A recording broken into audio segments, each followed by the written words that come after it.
নমস্কার বন্ধুরা, তো আবার একটি নতুন ব্রডকাস্টে তোমাদেরকে সকলকে স্বাগত জানাই। তো আজকের আলোচ্য বিষয়টি হচ্ছে, তো তোমরা সকলকেই আগের ব্রডকাস্টটিতে এতটা ভালোবাসা দিয়েছো, এতজন সবাই দেখেছো যে আমি একটা সেকেন্ড পার্ট নেক্সট ব্রডকাস্ট তোমাদের জন্য নিয়ে এসেছি। তো আজকে সম্পূর্ণ এটাও সত্য ঘটনা। তো আমি যতগুলো বিশ্বাস করো আমার লাইফে আমার মানে মামা বাড়ি বলো সব কিছুর দিকে না অনেক কিছু এই ভৌতিক ঘটনা সব কিছু জুড়ে আছে। চ্যানেলে নতুন হয়ে থাকো তাহলে চ্যানেলটি লাইক করতে এবং সাবস্ক্রাইব করতে একদম ভুলো না। আর যারা যারা নতুন তাদের জন্য আমি বলে রাখি, আমি ওই অভিষেক, তোমরা দেখছো ফ্রাই রুট। মামা বাড়িতে প্রায় অনেক দিন থেকেই কথা হচ্ছিল যে কিছু মাংস মানে মাংস আনার, অতিথি আসছে, মাংস আনতে হবে, মাংস আনতে হবে। বাড়ির ছোট ছেলে বলতে আমার মামাই ছিল, ঠিক আছে। তো ছোট মামাকেই বাজার ফাজার পাঠিয়েছিল যে সেদিনকে নাকি সন্ধ্যাবেলার দিকে একটুখানি কাল বৈশাখী ঝড় এরকম হয়েছিল, মানে বৈশাখ এরকম সময়, বৈশাখ মাসের সময় আমি তোমাদেরকে বলছি। তো এরকম কালবৈশাখী ঝড় এরকম শুরু হয়। আর সেই ঝড় মাথায় নিয়ে মামা নাকি বাজারে বেরিয়েছিল। বাজারে তখনকার দিনে তো আর সাইকেল ছিল না, এরকম হেঁটে হেঁটেই মামা গেছিল। তো মামা হেঁটে হেঁটে আসতে অনেক প্রায় সন্ধে হয়ে যায়। বেশিরভাগ তো দোকান ছিল না, লোকের বাড়ি থেকে মুরগি বেচতো তখন। তো ওই রকম মুরগি নিয়ে এসেছে মামা। তোমার প্রায় কটা হবে, দুটো দুটো হয়তো নিয়ে এসছে মুরগি, ঠিক আছে। তো এরকম নিয়ে আসার ব্যাগে করে নিয়ে এসছে পা বেঁধে। তো দিদা যখন দেখছে ব্যাগে করে পা বেঁধে নিয়ে এসছে, এবার কাটার তো লোক চাই, এত রাত হয়ে গেছে তখন কাটার কেউ লোক নেই। সেটাকে রান্নাও করতে হবে, সবাই আবার তাড়াতাড়ি খাওয়া দাওয়ার ব্যাপার আছে। কিছুক্ষণ বাদে দিদা থাকতে থাকতে দিদাই নিজে বললো, চ তুই মানে ছোট মামাকে বললো যে তুই কাটবি, আমি তোর পাশে থাকবো। তো তো মা বাড়ির ওখানে বাগান ঘাট অনেক আছে, পাশেই বাগান খামার আছে, যেখানে তোমার শস্য চাষ করে রাখা হয়, ওটাকে খামার বলে। তো কিছুক্ষণ ওই একটা পুকুর ছিল খামারের পাশে, বাগান দিয়ে ঘেরা। তো তার পাশেই পুকুর ছিল। তো এই পুকুরের ওখানে গেছে সেই মুরগিটা কাটতে, তখন তো এই লণ্ঠন নিয়ে গেছিল। আর তার পাশে পুকুর ধারের ওপরেই এরকম বসে বসে তোমার মুরগিটাকে কাটছে। তো একটাই মুরগি যেহেতু রান্না করবে, তো তোমার ওই মুরগিটাকে তোমার কাটলো, জানো তো। কাটা হচ্ছে আর কন্টিনিউ, আর জানো তো হাওয়া দিচ্ছে, ভালোই হাওয়া দিচ্ছে। তো ওখানে অনেক বড় বড় নারকেল গাছ ছিল, পাশেই বড় বড় নারকেল গাছ, আম গাছ, এই সমস্ত কিছু পড়েছিল। কাটা হচ্ছে, দিদা পাশে বসে আছে লণ্ঠন এরকম নিয়ে, আর মামা কাটছে আমার। আর কাটা হচ্ছে, ঠিক পেছনে না সাইলেন্ট সব।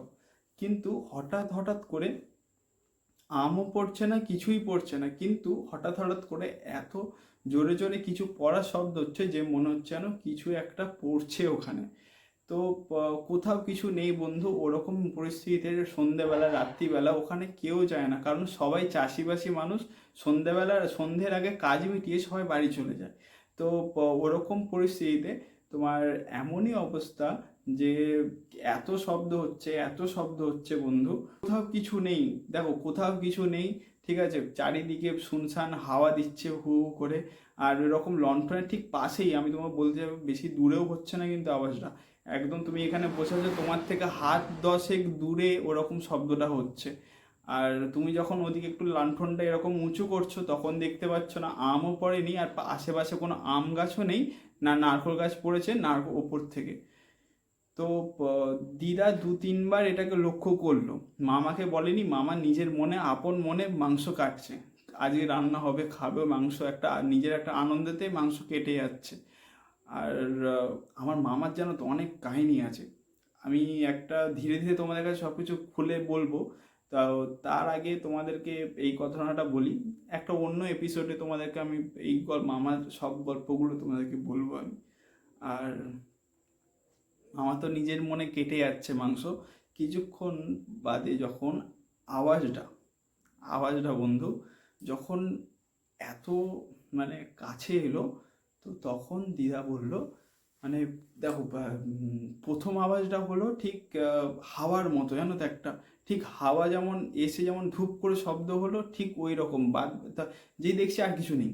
মানে ফাঁকা ফাঁকা জায়গাতে, ফাঁকা জায়গা, তোমরা ভাববে তো ঘাস বা এরকম কিছু পড়ছে তোমরা দেখতে পাচ্ছ না, না বন্ধু এরকম না, ফাঁকা জায়গাতে জিনিসটা হচ্ছে, ফাঁকা জায়গাতে এরকম হতে হতে কিছুক্ষণ পুরো অন্ধকার, চারিদিকে গুটগুটে অন্ধকার, ঝিঝি পোকা ডাকছে, আকাশে তোমার মানে বাতাসে নতুন মাটি ভিজেছে এরকম গন্ধ, ঝিঝি পোকা ডাকছে, তারপর গ্রামের পরিবেশটা আলাদাই একটা গন্ধ থাকে। সেরকম পরিস্থিতিতে যদি এরকম ধূপধাপ শব্দ হয়, তো তুমি থাকলে তুমি কি করবে আমায় অবশ্যই কমেন্ট করে জানিও। তো যাই হোক, তোমার দিদা তখন মামাকে বলল, তো যে চ এখান থেকে চলে চ, এখানে আর থাকিস না, তাড়াতাড়ি এখানে মাংস কাটতে হবে না, চ যা বাকি আছে বাড়িতে গিয়ে করবো।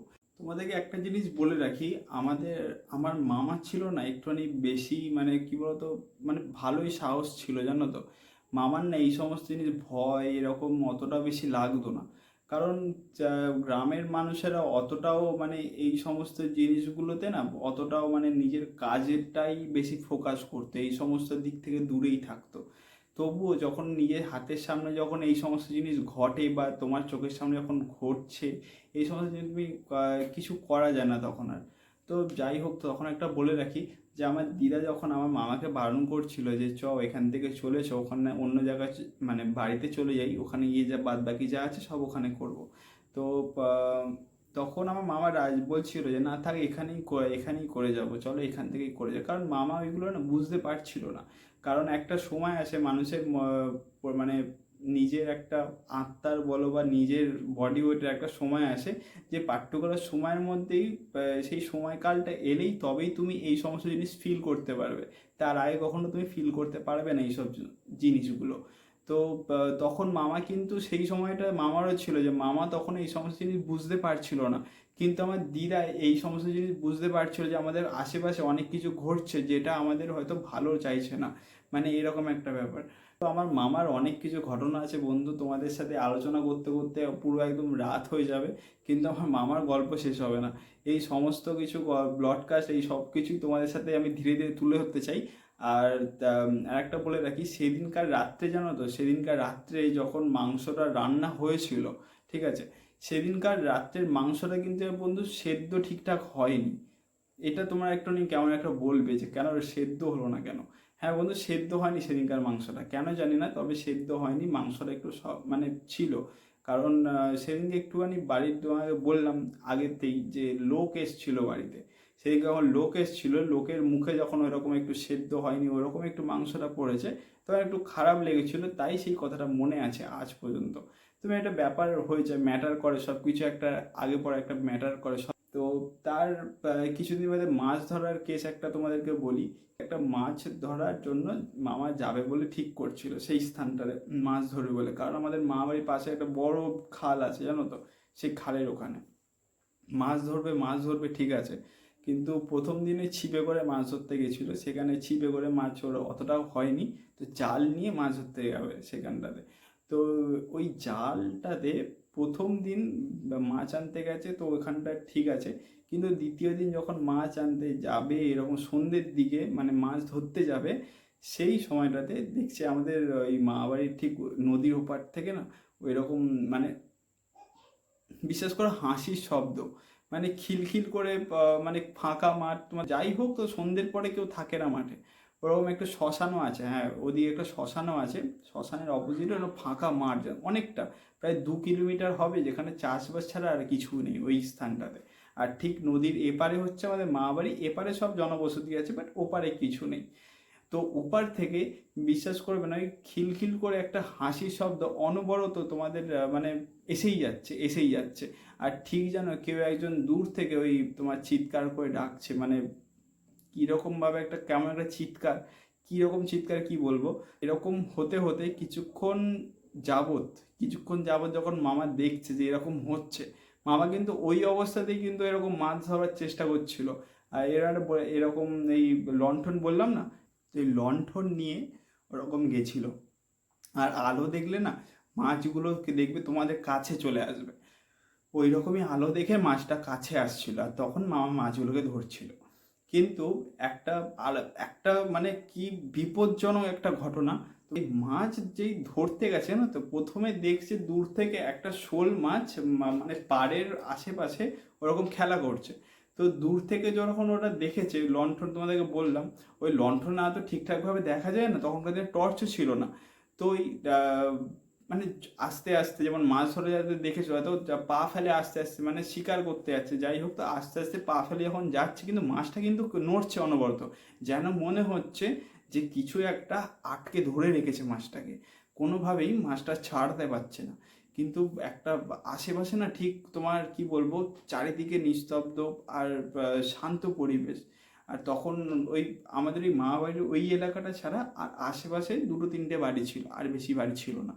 আর চারিদিকে না ঠিক উলুবনে ভর্তি, যেমন জলা জমিতে যেমন জল জমে থাকলে যেরকম উলুবন হয়, ওইরকম উলুবনে ভর্তি।